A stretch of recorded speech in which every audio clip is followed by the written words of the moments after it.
Very honored to announce our next presentation, which is NANLUX lighting. And we have Risa, Andy, Rodney, and Pat to tell us about their products. So I'll just give everyone a second to take a seat, and then we'll... Thank you and welcome.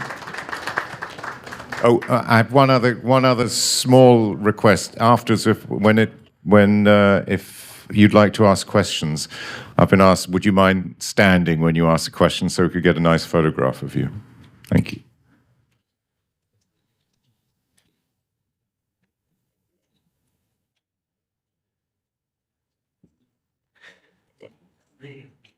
Thank you for coming. This is me just rambling on about the history of being in this business since I was at the film school at the Royal College in '68. So it's fun to be back in London. It's changed. And right away, I want to talk about this light because I was drafted into going to the factory, very lovely present, and was hugely impressed by 1,000-strong workers building in a 15-story block that they built just last year to add on to what is multiple acres of high tech. And they have the very latest, as we all know, as he pulled my iPhone out of my pocket, the Chinese are making it for us. So that's what the state of things is. This lamp is a game changer because it basically does away with a 4K ARRI, HMI, and draws only around 20 watts in America, but I don't know what it draws here on 240.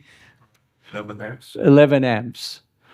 So these can run out of a household. You no longer need a Jenny, and you're going to get exactly the same firepower that we used to lay 4 out for, especially if you're running multiple heads. I will get to that eventually, but basically, let me try my clicker. And so this was in Shanghai, right? Yeah. We had a big film school there with 2,000 students and all the amenities, and it was wonderful that NANLUX seeded a lot of their tech and have given them a whole fleet of lamps. So this is the Evoke 2400B, and Andy, it's his baby, so you should say something. Okay. All right. I'll stand beside you. Okay. Hi, everyone. This is Sandy from NANLUX. Just giving you guys a brief introduction. That would be great. Thank you. I'm just giving you guys a brief introduction about the 2400B. So this is basically, as you see, LED lights here, but it's IP rated, so you can use it in a dusty environment or a rainy environment. That without any problems, even with the funnels on it, that you can still use a motorized function during raining. And the input of the 2400 stands for 2400 watt input, which makes the spark easier to calculating the load of the circuit. And you have the output that is comparable to 4K HMI or 10K tungsten. And then afterwards, you have a bicolor function, which means you have a selections from 2700 to 6500, covering tungsten and daylight. And then you also have a full stop of plus and minus green corrections on the light that I can probably just show you here. So this is a full stop of minus green. And then as I press it, it's come back to neutral. And if I scroll it, it comes to greenish. So as you can, I think you can definitely see that. Like it's greenish and then reddish, magenta. So that gives you like the ability to punch through the glass if it is like a tint of magenta. That you can just add up that. So just make the light through the glass and then still neutral. And then afterwards was like the most industry standard lumen radio and then a lot of accessories as well.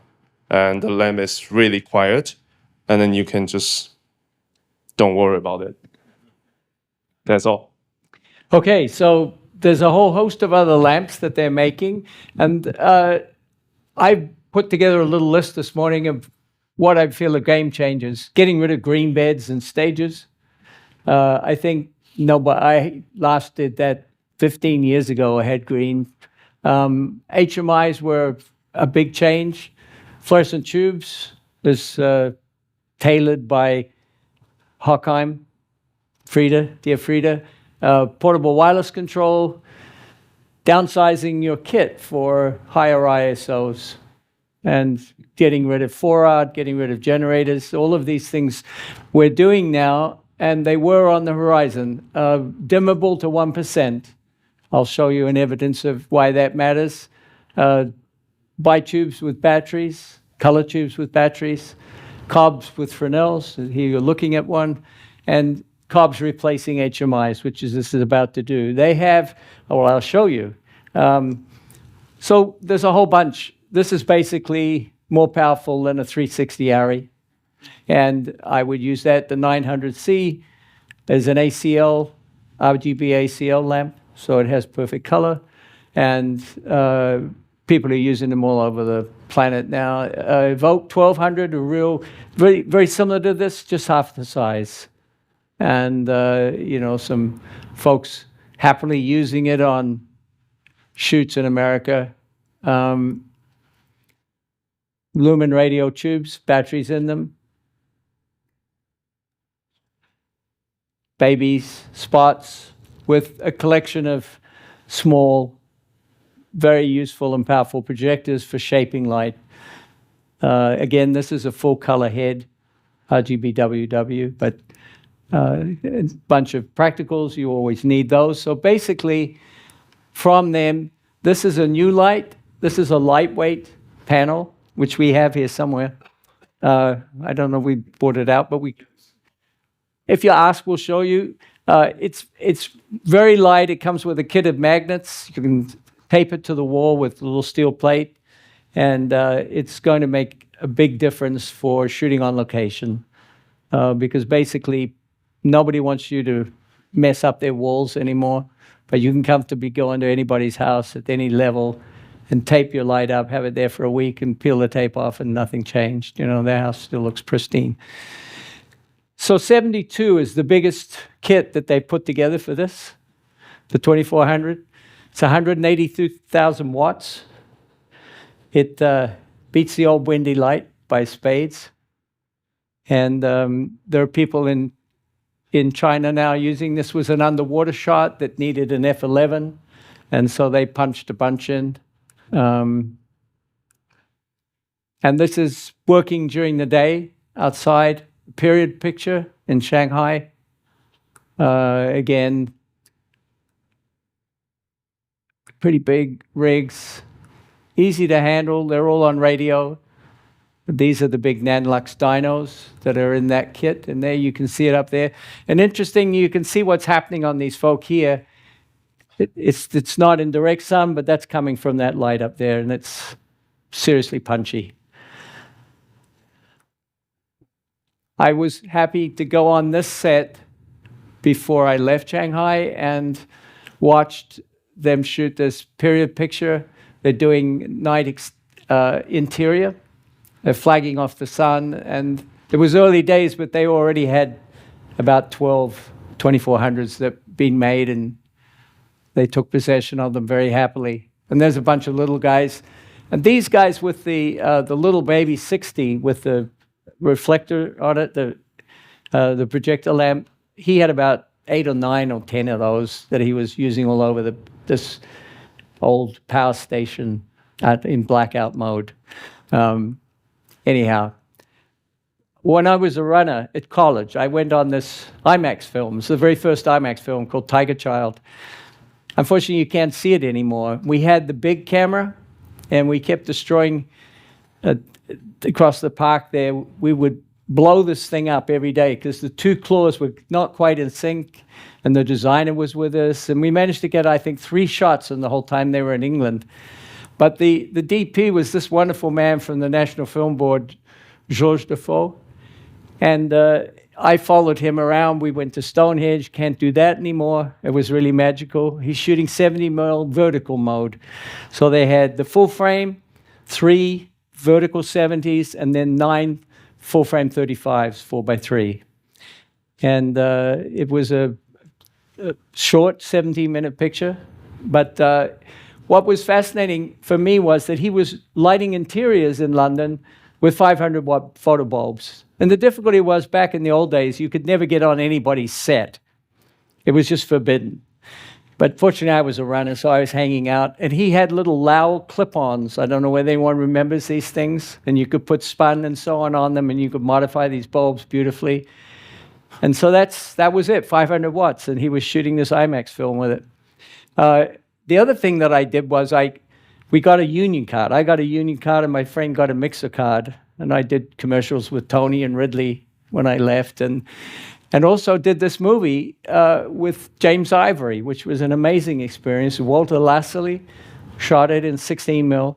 And I remember distinctly this scene at the Savoy in the suite, and he had about 12 1Ks all lined up, mole, and all on full spot, and he was lighting everything with tungsten. And it was quite different from what we were already beginning to do soft light. Bailey was his domain, and we all felt that was the future. And frankly, now I'm bored of soft light, but that's another story. So they were all on the pin, these old guys, legacy. And I think Mole Richardson's teetering now because they haven't embraced the future as well as they should have, you know. They sold all their property downtown in Hollywood, and then they went out to the suburbs, and then they downsized again. And they never really fully understood LEDs. Now, how long have you guys been making LEDs now? 20 years. 20 years. And they're making all their own. They have fab machines, robots making all their cobs. They just buy the raw chips, right? And then you manufacture everything from that. So in the old days, that's what a studio looked like. But has anyone been in a studio that looks like this anymore? It's so crazy how it's changed, huh? All of this chain and green beds, gone. Completely gone. And there used to be 10Ks up there and 20Ks, right? It was crazy. So I became a documentarian, and I went around the world with my kit of toters. I had these and the Omnis, and they were a wonderful company and still are. And then suddenly, a friend in Toronto, Marco, and the cinematographer said, I got this hockey movie, Rodney. I want you to come and shoot 35. I'm like, oh, because I had an Arri SR at the time. He said, it's just heavier. No, you'll be fine. So he had me on the ice for 3 weeks, shooting at 90 frames a second, following the puck on a 300mm. And it was torture, because I'd go to dailies and it would start to go out of focus, and it would go further out of focus, and about a minute later we might get something sharp, and then the puck was gone, right? And the skates was by. Anyhow, we ended up getting a lot of shots in the movie. The early days was fun. And we had Keanu Reeves as the goalie. Fun time. So I then got onto this show, and it was standard fare, but it ran for 3 or 4 years, and it's still on FX, I think, was running it, or nothing to look at image-wise. It was all 35 film. Anyhow, bunch of shows in the States, and I wound up doing this strange picture, a period picture, and I came to London to get a gaffer, and Biggles was available. And we talked, and I ended up doing 6 months with Biggles. Well, that was an education, I tell you, because I had never really been on drama sets. I was never an assistant or an operator. So it was kind of like being thrown in the deep end. And Biggles showed up with these. And we had a scene in a swamp with 300 horsemen at night, giant funeral pyres, and they were wading up to their knees and doing sword fighting. And he said, I can do this. And so he wired these in parallel. So there were 12 circuits, and he put fire starters in some of them and narrow beams and then some wide and gelled them up with different colors of red and orange. And we threw a couple of 100 yards across the swamp at night. And we managed, there were no condors in Bratislava, but we driving to work up the hill, this big Russian stage. We saw somebody fixing power lines on a battered up old lift that might have gone 30 feet. We said we have to get those. So we made a deal, and sure enough, we did. And the other thing he bought were these. It was a 4-person lift to get these on a stand. And we had the big long john cranks. But this was a beautiful light, and Biggles, so help me, he's a beautiful light guy. And we had these. So it was wonderful to have an education for him. Well, these are pretty lousy. I don't know where I got them from, but you get the idea. So the funeral pyre is burning, and we're tickling the water and throwing these giant beams of fire beams across. And interestingly enough, who saw 1917? The night scene and the building's on fire. It's exactly the same rig. And Biggles, I think, put 50 of these Super Dinos up and Dinos all on the same kind of circuit and pulsing through his Grand MA board. Then we went to sea, which was a fun way to work. We had a 300-ton barge in this thing, and we went out to sea. The only problem was you could never get the wind in the sails, not see land, and the sun in the right position. You only had 2 of those. And some days maybe we got lucky, and so that was it. And then all of a sudden I'm dragged onto this show, quite by default, an Aussie director. And, I passed muster. I said, I want to shoot digital. And he looked at me and said, over my dead body. So that was the end of that discussion. So it was 2001. So we went on. It was also my first time with LEDs, as it happened. Anyhow, a little bit of a taste of upgrades on those.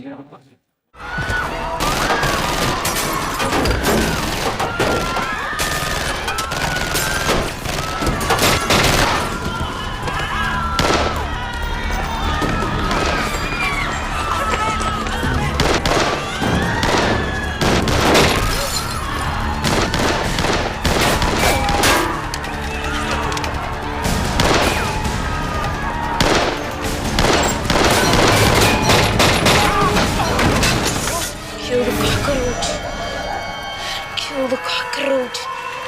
Put the gun down. Kill the cockroach. Don't want to hurt you, just put the gun down. So 300 extras who would just lie down on the pavement while we reset. It was wonderful. They were so enthusiastic. They were bloodied themselves, diving to the ground. They had bruises. It was crazy. You'd never get away with it. And what's happened to the business now, but it was fun in Cape Town. And we shot there for a couple of months. Panaflex, XLs, mostly on the zooms. Very short zoom, handheld, and B camera was always on this or the 420, the 150 to 420 at 2.8, which was this monster piece of glass, but I could get a close-up of you over by the wall from here. And we had 30 feet of track on B camera, we're always moving.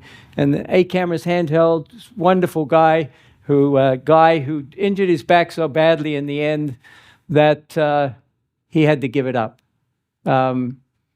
That's Guy, he's the A-cam op, and bless him, he was the heart and soul of our camera team, He would move with Kiefer. And we invented a bunch of things, which was fun. We also built some crazy rigs. This was when we blew up an oil rig. We built it in a wave tank down in... We did the poor man's. We sort of invented this with 2 16-foot back projector screens and these 2 Ikes. If we pushed to 1,000 ISO, it was 5219, I suppose, we could get an exposure. But we tried to stay very tight, always on the long lenses, never let you see that much of what was going on. And it's exactly what people do now with small walls. Car work is identical. The lighting is the same. A whole host of little heads flickering and panning and flagging and dragging stuff in front of them to make the movement possible. My gaffer, David Sinange, responsible for all this madness, he showed up with one of our sessions with an ellipsoid that had a 35mm slide in it of a street light. And he rigged a mechanism that would sweep across the windscreen of the car as they were driving, fake, of course, on the stage. And you'd see the street light, and it was a total sell. It was great. So he invented these things called bat wings, which I think will come back because we're now using Keener flow housings to put Asteras in, to put Pavos tubes in. And they behave the same way. They just allow you to cut side light if you're up against the wall and you have a 4-foot or an 8-foot Keener flow rig or a tube rig. You just punch these bat wings in and they snap in on the tubes, and all the rest is history. Terrible quality, sorry, but at least you get the idea. Then the other thing my grip did was he invented the airbag, which he called the Cloud. And we still have them, and they're so useful. It's really fun to have that history of what went on our sets. But the most important thing and most successful in my mind was this guy. And everybody has to have a butt dolly. Half the assistants in LA are on butt dollies, as are their operators. And the guy, my ACAM, could go backwards with Kiefer running full at him on a wide lens, 28-70. We had the short zoom. And he would be high. He'd be about this high, and he's kicking himself back, and Kiefer's running right at him. So we had no Steadicam ever, and we gave up cranes after the first couple of years because they never kept the shot. They just wanted to cut every 4 frames, 4 seconds. So that was the end of that. And then also we got the 5D. And we went up against the cinema camera and the film, and we went, holy shit, this is a game changer. But it was 30 frames a second, so we had to wait another year. And then we'd use it occasionally, but mostly what we did was, when we made our plates, we used to do them with DV cams. And so we went over to the 5D as our digital equivalent. And of course, that's what everybody does. My friend Sam Nicholson was doing our VFX. He uses the A1s. He shoots at 32,000 ISO for night work because he can go to an 8 or an 11 most streets. And he gets these pristine, vast files. Shameless came calling. Again, I was just lucky to be there. The most amazing show to have ever worked on by far. We all thought we were going to be arrested every day. It was so extraordinary. You guys, of course, know the Northern English version. We had the same writer, and the pilot was the verbatim of the English pilot, except it was transposed to Chicago. So we had a street in Chicago that we were forbidden to walk from these 4 house locations that we had in this dangerous part of Chicago. We had to get in a white van and be driven. And there were cops around and plainclothes cops all the time because they were terrified of us getting into trouble. So I inherited the sets on the Warner Brothers lot, and they had 10 of these 20Ks. Each window had a 20K coming through it. And we did the first year on the Red 1. I'm sure it was given to us, but we ended up having so much downtime, we said, we're not going to do this anymore. And so we went in on a Saturday, and we got rid of these, because they said the Alexa's too expensive. And I said, well, I think we can figure this out. So we got rid of them, and we ended up with 1K pars. We just crossed them. We got so much more light into the set because of the chipset, Ari's pride and joy at that time. What? Open the fucking register. Let's go. Baby, I thought you said they were getting beer. Euphemism. Come on, old man. Let's go. Pick it up. Let's go. Jesus! Where the hell are you going? We gotta get out of here. Get back in the car! We gotta get out of the fucking way!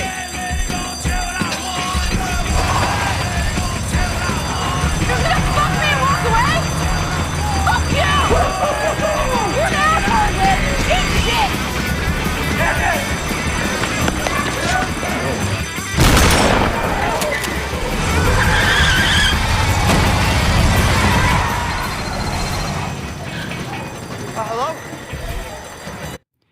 Anyhow, you get the picture. Warner backlot was Chicago. They had an elevator there. And nothing special here. What was wonderful about this is we lived with one-by-ones. The Astras, I suppose, were they? I'm forgetting now. Little one-by-one. But we used honeycomb grids on them, not the soft floppy ones, but the hard honeycombs that you could get, plastic extrusions. And that enabled us to punch light exactly wherever we wanted. You can see a mic stuck up there in the kitchen. So each of those windows down this side would have had 20Ks in the old days, but now they just had PARs. It was a handheld show entirely using the Angenos, the short zooms, 15 to 40, 28 to, I forget. But then we asked, and they made us 45 to 120. And we needed that just for that little extra punch on B. And we kept it for 9 months. We wouldn't give it back. You have to be able to do that. But, you know, the radar and everything. So that's one of those PARs. I remember this was on the 3rd floor of a hospital, so I don't know what was coming through. Wonderful to see him in the bear. Anyone see the bear? That was our house, and so we had that long room was replicated at Warner Brothers.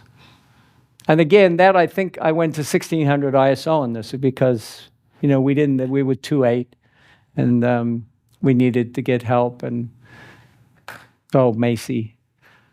And then this thing came along, and this was another crazy one. But this time, my gaffer, Andy, said, "You're not using LEDs."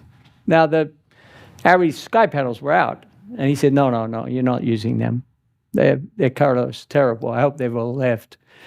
I know them well, but he said, no, we're going to use these reefers from Lowell. So tungsten bulbs, and I'm really grateful. By the time we got to the 80-foot screen of Warner Brothers and we're doing the final color, I was just happy as a pig because they had the Leighton Morgan all the time because he's in the same frame with his nib. So he said, no, we usually refill the kids. So diner, very famous diner in LA, everybody shot there. And this looks available light, but in fact, you know, we had a rig and there were 18Ks and there's no question when you need to go big, you need to go big. But what's exciting about this is that this is not an expensive light anymore. How much is this in pounds, Andy?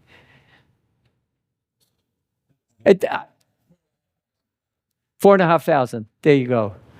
It's not a huge amount of money for what this does. This can go down to nothing. And he just wind it up for me. Just take it up all the way. Yeah. Can we just wind it up? Are we going to? Yeah, 100%. Yeah, just to see. Yeah. That's 100. Then that's 0. Crazy, huh? And if you're shooting now, I'm shooting everything at 3200 ISO because I can. I don't need anything bigger than this. This is the biggest I need. And if I need more power, I get 2 or 3 of them. Everybody's renting them. Do you have any in stock right now? They're all out, right? They're all out. Anyhow, that's the push and shove. This was hard light, real sunlight. We just timed this because I knew if the sun came out, it would be magical. Found light, right? It's the best kind of, because my background was docos. And what a lovely thing to share his last kind of performances, you know. The 3 of them were absolutely impeccable. We shot these simultaneously in 3 different rooms with 3 cameras and 3 beds. Zach wanted it to be real.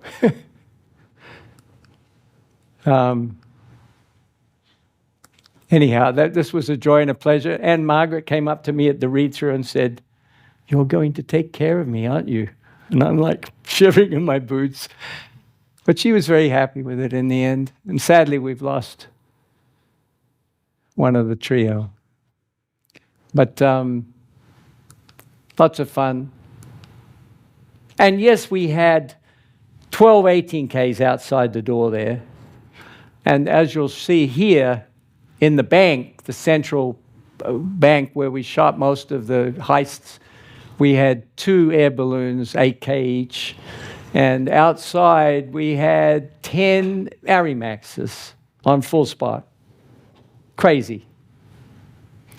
There are bigger sets than this now. It is insane. When we have such speedy chips, it's really crazy to think that people want to go there. But we did have toys. This was a cable cam shot. And right down there in the top left, we crashed my little Mini, sadly. There was a malfunction on the controller, on the cable cam, and it slammed into the down post. We had a small man left down there tethered to it, and it shattered. My camera survived. Credit to Ari. It's amazing. And then, of course, we shot all our own plates, GH5s in those days. And the compositing was impeccable, but this was a live shot. And then we went to the interiors, so it was a bit of a challenge to match, but loads of fun. You know, it was a driving shot. We had all the right toys to track. And then there was this show. Now, this was a game changer again, because I came late to the party, and they had already bought 1,000 tubes from China. They were not bi-tubes, so we had half and half. And we laced them up into the ceiling for the ship's bridge. This is an Arleigh Burke-class destroyer, and 25 feet above the studio floor, we built this bridge. And it was a replica of the actual bridge, because we would go on these ships every month or two and shoot on the actual ship. So you could walk through. So here you are, and they're just laced together with beadboard and zip ties. And we had them alternately, blue and gold, so that we could change the tone by just switching different channels. And this is our day look. And you can see, I don't know where you can see on the horizon there, see the sea line. It actually was a horizon, and there were waves, but it's a little out of focus for me. But it was just enough to make it work. We didn't have any motion, and it was a painted backdrop. But so we're in day mode, right? We had T12s pushing through, and all of the tubes were on. And it looked exactly like the real bridges that we went on. Then if you want to introduce them late afternoon, you had no trouble. It's starting to get dark, and then all of a sudden we're in night mode. Now, all we did was dim from 100% to 1% on all those 500 or so tubes that actually worked this set. And it took a minute. Literally, and we were in night mode. We flicked the red lights on, and we're still shooting. So that, to me, just blew my mind, because up until that stage, we'd never had that ability to dim like that. And so this was the beginning of real tubes coming out of China and the rest of the world to make our lives a lot easier. So more just a little look at the real ship and all its armaments, and I had to put that in as kind of, this is an Essex-class amphibious ship behind there. And so we're really using these out on booms at night, because they gave a nicer quality. And that one's a big one. That had 48 4-footers in it. But then we went big. Now we've got 48 8-footers on this. And it's cool, because when the wind blows, it goes right through the tubes. So they didn't become a giant sail in the way that a lot of, if you're trying to put up a reflector. So that was a lovely light at night. There you go. You see it there pretty clearly.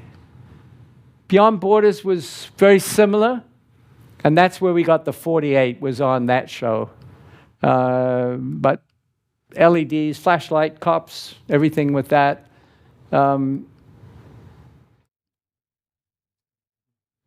More tubes, more clusters. Who uses tubes here in this room? Everybody pretty well, right? You can't say no to them, right? It's crazy. So this is what the rig looked on the ground. And, we had just loads of fun at night. It was very different.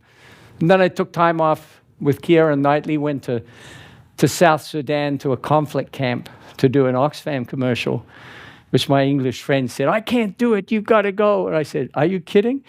If she goes, I'll go." But it was dangerous as hell. But it was fun, Canon 300. But I took Westcott made a little stick like that. Does anyone remember that thing? I don't remember what it was called. And I had one, an Ice Light. Right, and so I'm holding it camera left here in warm mode as it's drizzling quite heavily on the edge of the camp, barbed wire, and godforsaken sad place where 100 people are being killed 6 weeks earlier because the other side had come to the earth berm, and between the tanks they just fired randomly with AKs into the camp and killed 100 people. Anyhow, Shannara took me home to New Zealand. Lots of xenons. Soft sun, 50K. That was my first time out with that. Who's used the soft sun? A nice light, huh? It's a pretty scary light. I mean, the tube is like 8 feet long, and the big one, I don't know how they ship it around. Mole beams. We had lots of mole beams too. It was a big stage, brand new stage in Auckland, and lots of fantasy stuff. And lovely production designer was on the Lord of the Rings team. And we did some underwater. I think that was a 4K, pushing into the water. We built forests. And then we had the mirrors and the xenons. I'm still a sucker for these beams. And I love English shooting because you smoke everything. We're forbidden in most places now, even on the stages, to smoke anywhere. It sort of takes the fun out of it. More xenons there. We had 45 containers in a rack here, so we had a big green screen. And you can see the artificial forest taking shape. Baddies, lots of death, mayhem, lots of hardware. And the soft sun pushing aggressively into this set, just covering everything beautifully without any dismay. But it did rain, and the old 45 got soaked, and we waited. And it's fun. You never know what you're seeing until you get to watch the show, and you see the full composite, and you say, oh, that looks pretty cool. And there, look, we had the lovely actor who played Elvis. So that was fun to see him come to life in Elvis and go on to... did this thing in not a bad place to be, Oahu, for 6 months at a time. And hello, ARRI 360 shows up. Well, so I said I'd be using the Dyno 1200C because it punches more. And I suspect it's a little lighter. They overbuild the ARRIs terribly. But here's day, sun, and then, what happened? Oh, I lost it. I was going to show, there was one where it shows you when it goes overcast. So what the 360s would do is just fill in the gap. And I'd be hovering there watching the clouds on the iris, and I could just tweak it enough, and we could keep rolling, because it would go cloud to sun, to cloud to rain, every 20 minutes or so on the island. Lovely. Eagle Ingleson was directing, but XDP, ASC member. We had a load of fun on that. Lots of toys. 3 cameras all the time. Everything on a zoom. It's a disaster for lighting. It's a tragedy. But it's the reality. But we went to sea a lot too, so that was a lot of fun. But every now and again you make a nice image, you know, it was kind of worth it. We got a really beautiful sunbeam and, you know, a rainbow, and the cloud went pink in the background. It was real. Amazing. But again, 360s and panel lights, enough of that. Night work. You're always trying to cause a shade because the sun is just too aggressive. And these guys just pushed into all the holes that you needed. And then it would rain every hour or so. It would rain. It would seriously rain. And this is the rig we used for, I don't have a picture of all the cameras on it, but we put 5 cameras, minis, on this for their drive-arounds. And we were completely at the mercy of God and nature, because you couldn't put a light anywhere, and you couldn't silk it anywhere. It was just impossible. So usually what we did was, you can see it back here. Where is it? In the beginning, we've got a small techno on the back of the truck. So we can noodle around from side to side in addition to all the other camera coverage. Anyhow, we digress from lighting. So this is my latest outing, and this is for BET Plus in the States. This was low budget. This was 90 pages in 12 days. So we're doing over 8 pages a day. We were shooting anamorphic with LFs, mini LFs. No dolly grip, no generator, because at the time I had these 6 RGB ACLs. I'd use the 900s now, and I intend to, because we're going back to do some more. No Jenny, all the tubes are on batteries. We had light mats, but now I'd use these guys because they're building bigger ones for us. You should go and look at that little light, it's gorgeous. It weighs nothing, and it's got a lovely, beautifully designed little pop-out that softens it if you want to. But it's great hard, too. It punches quite aggressively. It's fun to look at. And then everything was on blackout. So the gaffer stood beside me with a mini iPad around his neck all the time, and we'd just make all the adjustments we wanted on the fly. So this is the great downsizing that we're in right now. You know, Arri's still trying to sell their cameras at $100,000 a piece, but then they had to lower the price. Burano's out now at 25 instead of 90 for yeah, I mean, you bought one. It's a good camera, I'm not knocking it, but it's also very expensive. So this is my gaffer, lovely. And here we have a Duplo and a 2-foot tube on a stick, batteries on it. And we change these at lunchtime.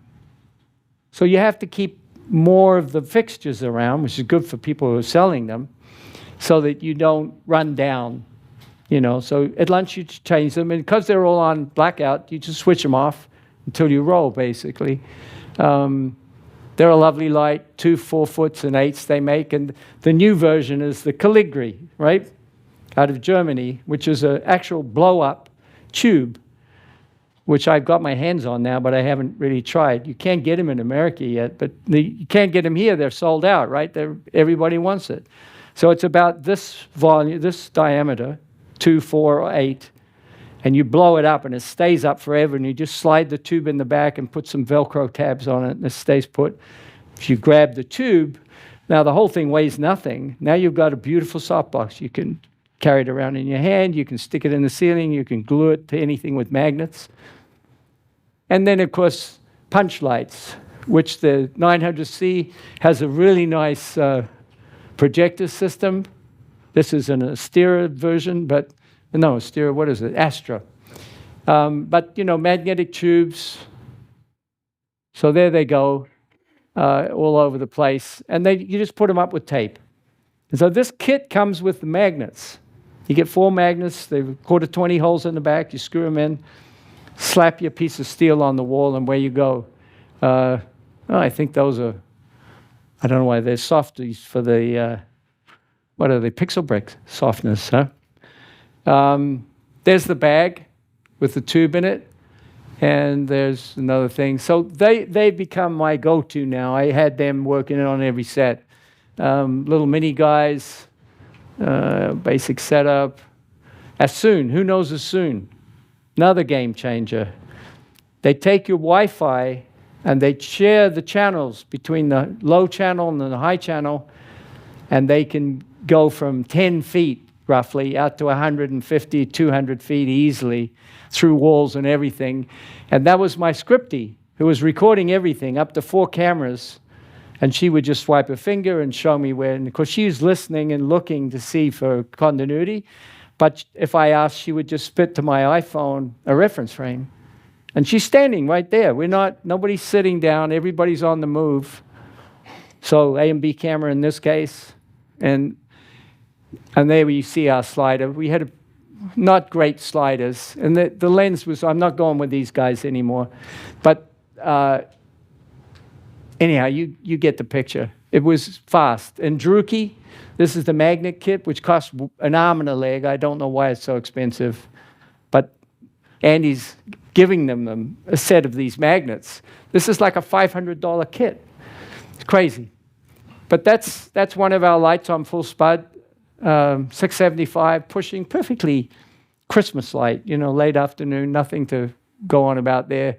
Little push in the background. We had one of these, which was great. If you want a down shot, there you go. Has anyone played with this camera? This is an insanely good camera, even 4K. And now they've got an 8K version. You use it in mimic mode. So you can put the camera head that I have on this thing here on a stick. So I can walk in and stick it down between you. And I'm holding the monitor, and I go like this, and the camera turns. And it's rapid because it's part of their flight control systems for their drones. So it's immediate feedback. So any kind of stunt work is fantastic. And they have a little short zoom, 17 to 28 on it. 2.8, perfectly adequate.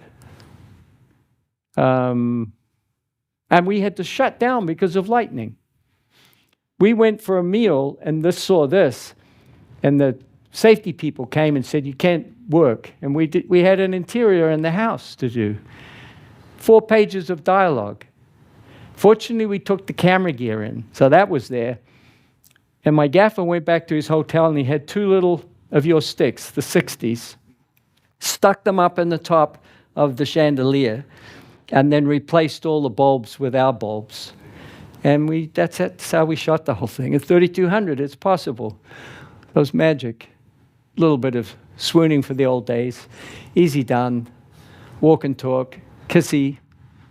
Usual stuff, but no HMIs, you know. And so we had a little baby putt-putt, the little one, because we're on a remote location. Then we went to this giant house. And so that's one of these lamps 50 feet away pushing through the window. Does exactly what we wanted, waterproof, as Andy's are. There you go. And the house was 54,000 square feet. And a billionaire owned it, of course. And he didn't actually live in it. He lived in Florida. So we got the whole house for $20,000 for a month. And we shot the whole movie there. We never went outside. Oh, no, I tell a lie. We started in a bar. Anyhow, both these movies, the Christmas one and this one, have done very well for BET, and they've greenlit another version, a part 2 with the same cast. So we'll see what happens. LaToya. And that's my little team. They're all under 30. It's crazy, but wonderful at the same time. My friend Sam is doing volume work. This is a show called Station 19, Fire Engine Station. It's all about firemen. So they spend a lot of time, 12, 15 pages every episode in that truck, or ones like it. So they've got very high-res Sony panel in the back. And this is a laser projector, $2,000. And when the lights are out, it's throwing enough of a reflection of the up camera for the buildings.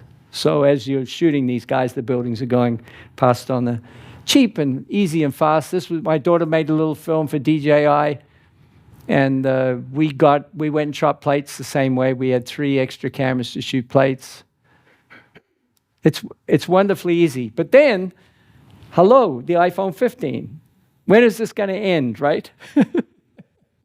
I got to sit in and watch Claudio Miranda shoot an iPhone commercial for Tiffin. You can look it up online. It's quite charming. The 24mm is really amazing. You'll be scared by it. The longer lenses don't function the way you think they should, and they're a little softer. But nonetheless, Tilda built this cute little rig, and Claudio, and then this is Claudio's DIT. Oh my God, what a station. This is his name, Rohan. He's on Formula One. He's finishing Formula One, but he also did Top Gun, so he's the guy. It was interesting because he had a real steely eye on what the picture looked like. He was really, and this is a focus puller system made cheaply, $250 by Tilta, which directly talks to the iPhone. So tell your kids that if they want to make a movie right now, they can get a bunch of tubes and couple of iPhones and go for it, So there it is in steady mode. Nothing to it. Anyhow, I think that's it. Does anyone have any questions?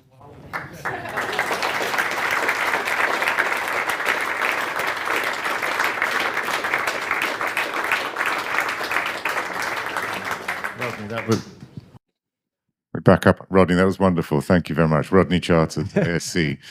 Superb. Well, take a look at these lights. They're very well made by a family. I'm very fond of them all now. Father and the two brothers and the mum. And they run this top-notch facility with the highest tech possible. Very exciting. Would anybody like to ask Rodney any questions while he's captive here? Yes. Argyris Theos, GSC. Just wondering how much tilt can it operate? Can it operate totally vertically on top or bottom, and for how much time? How much time to run vertically? Or horizontally, I suppose. Or vertically to top or to bottom? We've done all the tests for any angles. So no problem of overheat of any kind. Okay. We're on all the tests. Okay. Thank you.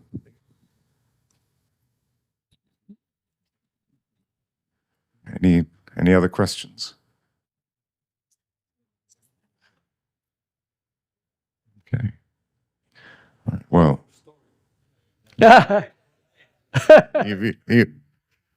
you've told us everything. Have I used up all the time? I think so. Yes, I think we're. Oh, you're right. Have you got Okay. another story? I do. Oh, go on. Go on. I was saving it for tomorrow night. I'm doing another talk somewhere else. But I was on the show in Vancouver, and we were in the Sutton Place Hotel, and we'd taken over their steam room. And the ADs came to me and said, "Sir, there's a gentleman outside who says he's a DP. He wants to meet you because you've taken his steam room away." And so I went out there, and there's this craggy, long hair, nursing a scotch, and the rain was coming down, and he's standing on the awning. And I said, "Sir, they tell me you're a DP." I said, "What show are you shooting?" He said, "Jennifer 8." And I said, "Oh my God, Mr. Hall, oh my God." Because we all knew Conrad Hall was in town. So he came in and he sat on my Pee-wee, and he looked, and I had an Arri 35 BL, a big, chunky, heavy beast, but coax mags, and had good optics. And he looked through the eyepiece, and he said, "How many setups do you do a day?" And I said, "You know, if we're pushing it, we can do 30, 35. He said, "Oh, my God." He said, "You must come to my set." And fortunately, we were wrapping 3 days later, so I got to go out to this blind institute where they were shooting. But before we did that, I was showing him a brand new mag light that had a xenon bulb in it, so they said.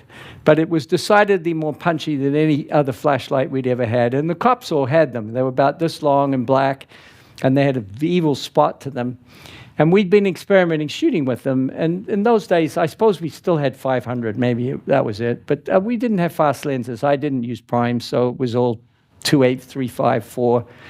But we were working with them at night. And I showed it to him. So I forgot about it. He went and he did, another Academy Award nomination for Bobby Fischer in Toronto.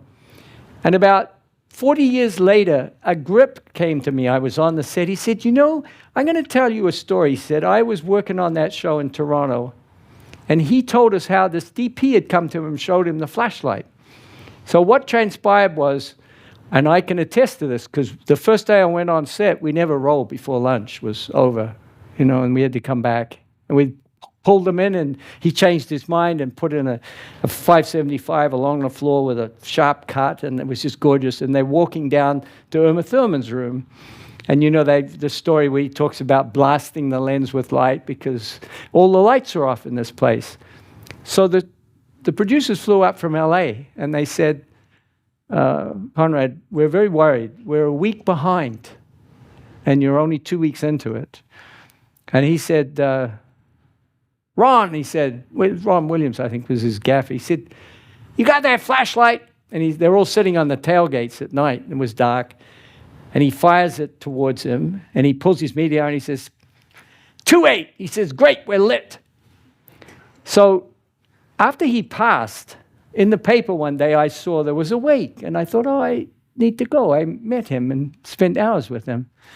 And so I went to this wake, and the actor playing the cop was there telling the story of how he dressed up in a white hazmat suit, and he had paddles of foam core shaped like rackets taped to his arms, and he ran behind the Steadicam.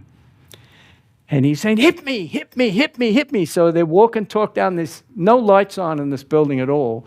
And these flashlights, both cops had them, were firing them at his paddles and his body. And that was the kickback. And that's how he lit the whole chase. It was like 3 weeks of work through the darkened sanatorium, the Blind Institute. So it's kind of cool. So there you go.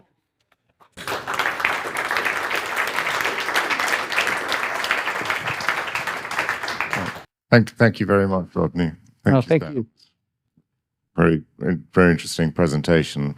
Super lights, and I think I'd encourage everyone to have a look at the selection that we brought along. Yeah, because come to the stand. We've got them all there. They make a lot of lights. They do indeed. And this one and the little slims are really very cool because they're very lightweight. They're perfect for stand-ups and so on, news or anything like that. But they're also great. They basically replace the unfixable light mats. Just one quick question. Very quick.